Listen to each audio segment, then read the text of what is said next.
ओम शांति। आज प्यारे मीठे भगवान की मीठी मुरली मंथन की डेट है 3 सितंबर 2020। तो मीठे मीठे बाबा की आज की वाणी सुनने के पहले हम थोड़ा कल के वाणी का अभ्यास करते हैं, कुछ पॉइंट रिवाइज करते हैं ताकि इस तरह से हमारी बहुत सारे पॉइंट्स को हम धारण करते चलेंगे। हाँ, याद रहेगा ना। तो कल बाबा ने बोला था कि हम सभी बच्चे हैं रूहानी पंडित, जो सभी को शांति धाम और सुख धाम अमरपुरी का रास्ता बता रहे हैं, जो कि दुनिया में किसी को नहीं मालूम। हाँ, क्योंकि परमात्मा आकर अपने बच्चों को चुनते हैं, आत्मा में टिकने के लिए बोलते हैं। क्योंकि जो आत्मा में टिकेगा, जो ज्ञान गुण आनंद से अपने आप को भरपूर करेगा, अपने सारे विकारों को छोड़ने का प्रॉमिस करेगा और उस पर चलेगा, वही तो परमात्मा से मतलब मिल सकता है। उनकी बातें सुनेगा जरूर, लेकिन धारण उसी को होगी जो उनके श्रीमत पे चलेंगे, है ना। तो ये कल का पॉइंट थे। आज सुनते हैं बाबा हमें क्या कह रहे हैं। बाबा कह रहे हैं, याद से सतोप्रधान बनने के लिए साथ साथ पढ़ाई से कमाई जमा करो। पढ़ाई के समय बुद्धि इधर उधर न भागे। बाबा कह रहे हैं, याद से सतोप्रधान बनना है, तो सतोप्रधान बनने के लिए पढ़ाई से कमाई जमा करनी है। कल भी था ना। हम्म? बुद्धि हमारी नहीं भटके, हमें उबासी न आए, झुटके नहीं आए, हाँ, बेचैनी नहीं हो, मन न भागे ना इधर उधर। तो तीन चीज में नहीं भागता मन, लड़ाई में नहीं, चढ़ाई में नहीं और कमाई में नहीं। तो हमें समझना है कि ये तीनों चीज इसमें आ गई है। लड़ाई अर्थात हमारी माया से युद्ध चल रही है, हर एक के अंदर है ना, गुड पॉइंट्स और बैड पॉइंट्स। तो बैड पर हमें जीत पानी है। अंदर जो विकार भरे पड़े हैं ना, उन्हें एक एक करके निकालते जाना है। तभी तो हम सच्ची कमाई करेंगे, सतो प्रधान बनेंगे। सतो प्रधान अर्थात आत्मा 7 गुणों से बनी है। हम्म? आत्मा के अंदर जो कंटेंट है, ये 7 गुण है। प्रेम, सुख, शांति, आनंद, शक्ति, ज्ञान, पवित्रता, ये 7 गुणों से आत्मा बनी है। इसीलिए आत्मा को सतो गुणी बोलते हैं। तो इन 7 गुणों की जब प्रधानता हो जाएगी, जब परफेक्ट हो जाएंगे इन 7 गुणों से, 16 कला संपूर्ण हो जाएंगे, तब आत्मा बन जाएगी सतो प्रधान अर्थात सतयुग में चलने लायक। तो उसके लिए बाबा हमारी पढ़ाई पढ़ा रहे हैं। तो हमें कमाई जितना जितना जमा करेंगे, तो हमारी बुद्धि इधर उधर नहीं भागेगी, क्योंकि कमाई में मन लगेगा ना। हाँ, ग्राहकी मिल रही है, कमाई हो रही है, तो फिर ना भूख लगेगी, ना प्यास लगेगी, ना नींद लगेगी, बस कमाई कमाई कमाई, है ना। तो यहाँ तो ऐसी कमाई है, खाते पीते खा भी रहे हैं, कमाई कर रहे हैं, हाँ, चल भी रहे हैं, कमाई कर रहे हैं। और दुनिया की कोई भी कमाई खाते पीते उठते बैठते नहीं होगी, उसके लिए प्रॉपर जगह चाहिए। लेकिन यहाँ सब कुछ करते हैं, हर काम करते, कितना इजी है ना। बाबा ने इतना इजी बना दिया है, फिर भी बच्चे भूल जाते घड़ी घड़ी बाबा को, बुद्धि इधर उधर भटकती है। तो इसका कारण है कि जैसे मन को समझ लो, मन बुद्धि है सॉफ्टवेयर और ब्रेन है हार्डवेयर। जो दिखाई दे रहा है स्थूल चीज, वो हार्ड हो गया, और मन बुद्धि है सॉफ्टवेयर। अब सॉफ्टवेयर में कुछ वायरस आ जाए, कंप्यूटर में कुछ गड़बड़ी हो जाए, तो उसको अपडेट किया जाता है ना, चेकिंग होती है ना। तो यहाँ मन में वायरस आ गया है विकारों का, हाँ, इसका उसका क्यों क्या ऐसे वैसे। यही कारण है कि आज छोटी छोटी बात में सभी लड़ पड़ते हैं, झगड़ते हैं, गुस्सा करते हैं, इरिटेट होते हैं, हाँ, हिम्मत हारने लगते हैं, दिल शिकस्त होते हैं। कारण यही है कि माइंड में वायरस आ गया है, माया ने प्रवेशता ले लिया। उसको हटाने का एकमात्र उपाय योग है, परमात्मा की याद है। और योग तभी हम कर पाएंगे जब हम श्रीमत पर चलेंगे, श्रीमत को याद रखेंगे। आज के पॉइंट, कल के पॉइंट, पहले के पॉइंट सब मन में धारण किए रहे, याद हो जाए, मतलब उसका हम स्वरूप बन जाए, है ना। तो यही करना है, तभी तुम्हारी बुद्धि इधर उधर नहीं भटकेगी और हर परिस्थिति में अचल अडोल रहेगी, एक रस रहेगी। जैसे कि ये बच्चा, एक नौजवान था, वो एक सेठ जी के यहाँ नौकरी करता था, बहुत अच्छा काम करता था, एकदम मेहनत से लगे रहता, जब भी आता था एकदम ऑन ड्यूटी काम किया एकदम मन से, और समय पर अपना चला गया।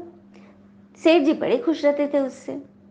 एक दिन की बात है, वो बच्चा बिना कुछ बोले आया जरूर ऑफिस, लेकिन बिना कुछ सर से बोले वो चला गया और दिन भर में कोई फोन नहीं किया, कुछ नहीं किया, बिना छुट्टी लिए चला गया। सेठ जी एकदम परेशान कि क्या बात है, कुछ प्रॉब्लम आ गया क्या, वो वेतन बढ़ाना चाहता है क्या, क्या हो गया, इतना अच्छा वो मेहनत का काम करे, कितना अच्छा मेरा उससे तरक्की हो रही है कंपनी की, वो ऐसे चला गया। तो सेठ जी ने बिना उसको कहे उसकी तनख्वाह बढ़ा दी। और जब महीना दूसरे दिन आया फिर अपने काम में लग गया, कोई बात नहीं। फिर महीने में जब उसको पैसे की पगार बढ़ गई, हाँ, तो सेठ जी को लगा कि तो खुश हो जाएगा, बोलेगा अरे वाह सर आपने मेरी तनख्वाह बढ़ा दी। लेकिन उसने तो कुछ बोला ही नहीं, कुछ नहीं बोला। आखिर सेठ जी को रहा नहीं गया, उसने पूछ दिया दूसरे दिन कि अरे कल तुम्हारा तनख्वाह बढ़ा, तुमने कुछ पूछा ही नहीं कि मेरे तनख्वाह क्यों बढ़ा दिए सर, और तुम उस दिन कहाँ गए थे, बताया भी नहीं। तब उसने बताया कि आपने मेरा तनख्वाह बढ़ाया सर। तो मैंने उसे इस अर्थ में लिया, क्योंकि उस दिन जो मैं घर चला गया था बिना बताए, क्योंकि बताने का मुझे मौका नहीं मिला, क्योंकि मेरी हॉस्पिटल से फ़ोन आ गया था, मेरी पत्नी को बच्चा हुआ, मतलब मुझे बच्चा हुआ, और दूसरे दिन आपने मेरी तनख्वाह बढ़ा दिया। तो मुझे लगा कि परमात्मा ने, मेरे घर में एक नया मेंबर आया है, तो भगवान ने उसका हिसाब मेरे खाते में जोड़ दिया। मैं खुश हो गया, भगवान को मैं धन्यवाद दे दिया कि परमात्मा सबका लेखा जोखा वो रखते हैं ना, कौन कब आया कौन गया। तो सेठ जी को बहुत अच्छा लगा, मतलब वाह। फिर कुछ दिन हो गए, 5-6 महीना, फिर वो एक दिन छुट्टी लेके बिना बोले चला गया। अब सेठ जी को गुस्सा आ गया कि ऐसा तो बार बार कर रहा है। तो उसने क्या किया, जो बढ़ी हुई तनख्वाह थी ना वो काट दिया, जो मिलता था वही किया। फिर जो तनख्वाह मिली उसको कम मिला, तो सेठ जी को लगा अब तो ये जरूर बोलेगा कि आपने मेरा कम कर दिया, लेकिन फिर उसने कुछ नहीं बोला। तो सेठ जी को फिर पूछना पड़ा कि क्या हुआ, तुम्हारा तनख्वाह कम हो गया, कट गया, तुमने पूछा नहीं। तो बोला क्यों पूछूं, तो क्यों, और तुम गए कहाँ थे फिर।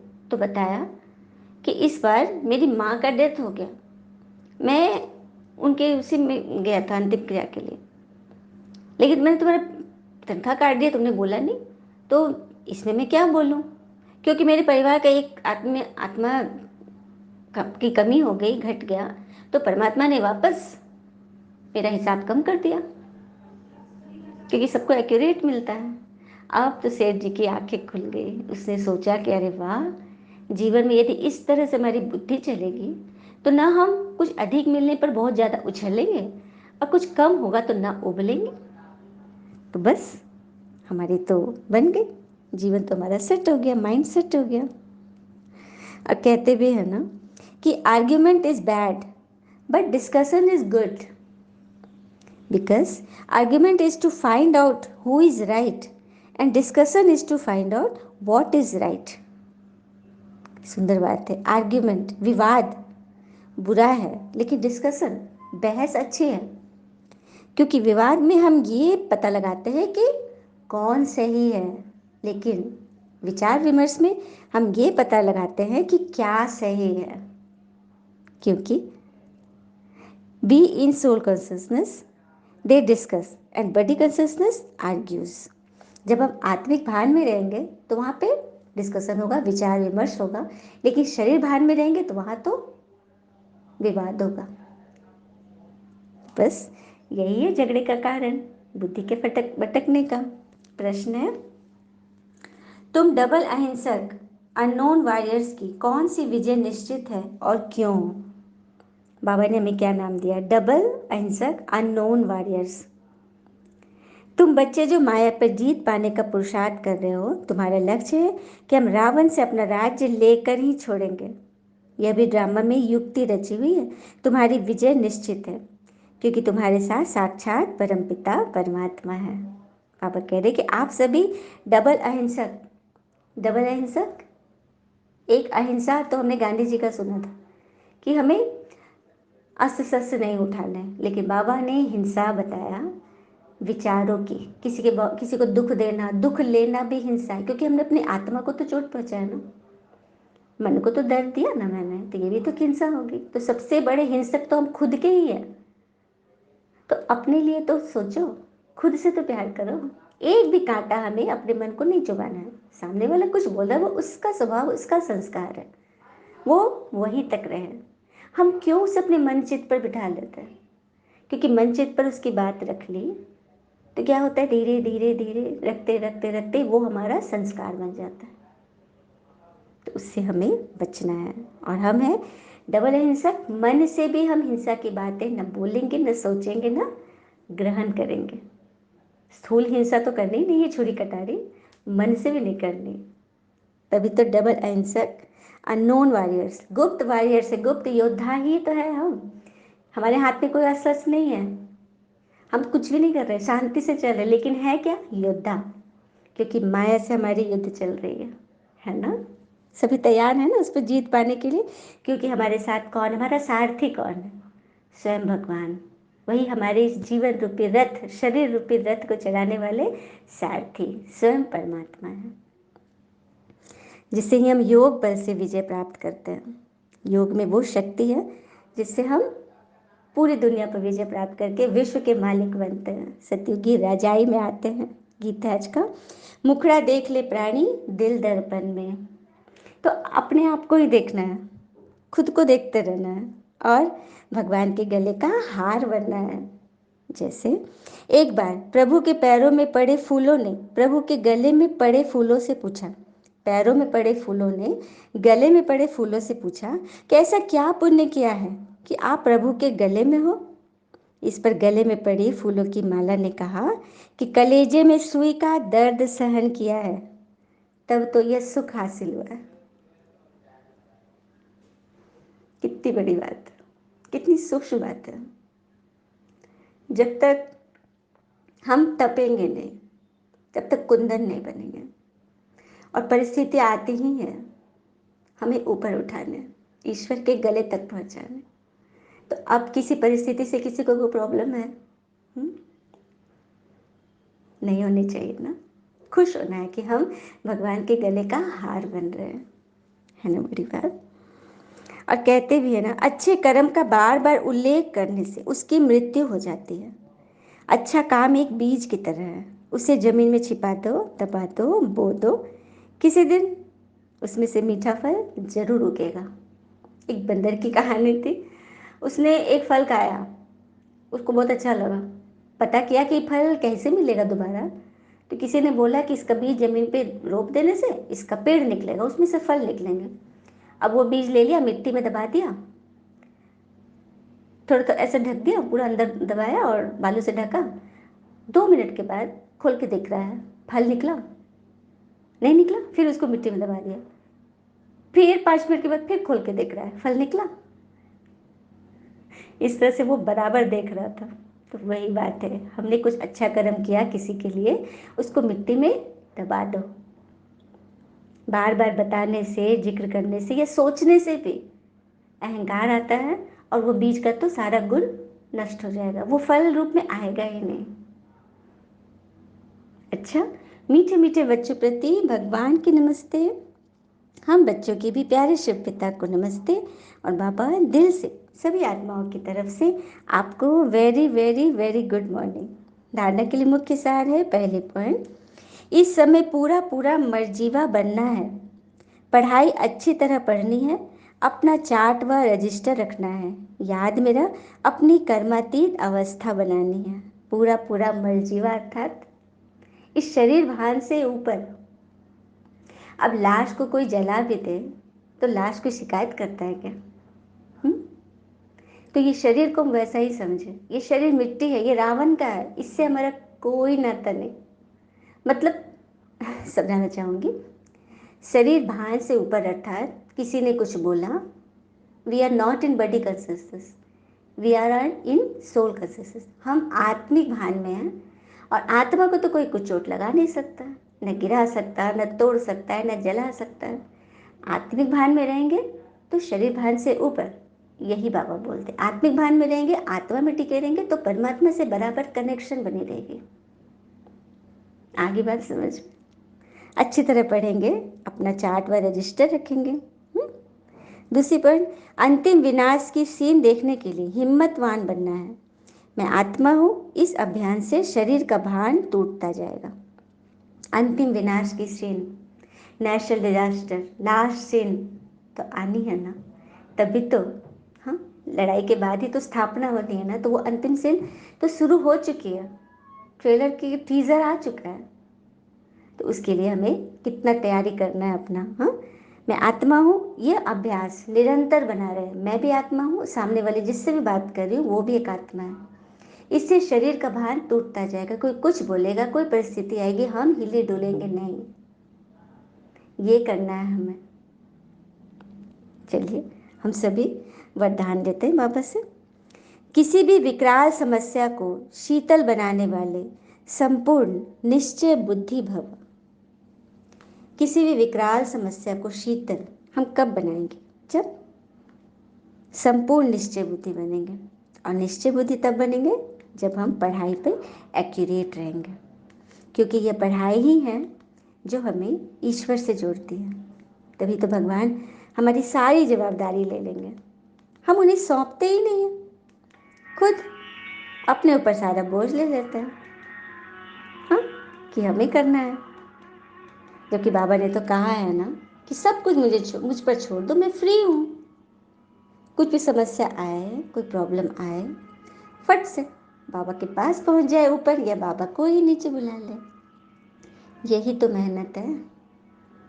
यही कोई साधु संत भी नहीं कर सके, तो उन्होंने घर बार छोड़ दिया कि परिवार में रहते इतने सारे लोगों के नेगेटिविटीज, इतने सारे विचार में हम अपने को पवित्र नहीं बना सक रहे, तो उन्होंने घर बार छोड़ दिया, जंगल में चले गए। अब एग्जामिनेशन देना है हमें, स्कूल में नहीं पढ़ेंगे, कोई टीचर नहीं है, हम अपने पेपर दे रहे हैं, तो कितनी मार्क्स मिली, क्या मिली, किसको पता। हमने पढ़ाई नहीं की तो हम क्या एग्ज़ाम देंगे। तो बस इस सांसारिकता में रहते हुए हमें एग्जामिनेशन हॉल में बैठना है और पेपर देना है, क्योंकि पेपर के सारे क्वेश्चंस हमें बाबा तो रोज़ रोज़ बता रहे हैं। हम तैयारी न करें। अब बच्चे को पोर्शन मिलता है एग्ज़ाम का कि फलना फलना चैप्टर से पढ़ लो, इसी में से आएगा एग्ज़ाम में, और वो पढ़े ही नहीं, तो दोष किसका? टीचर का। टीचर ने तो सारा बता दिया, सारा कोर्स कंप्लीट करा दिया, बच्चा पढ़े ही नहीं।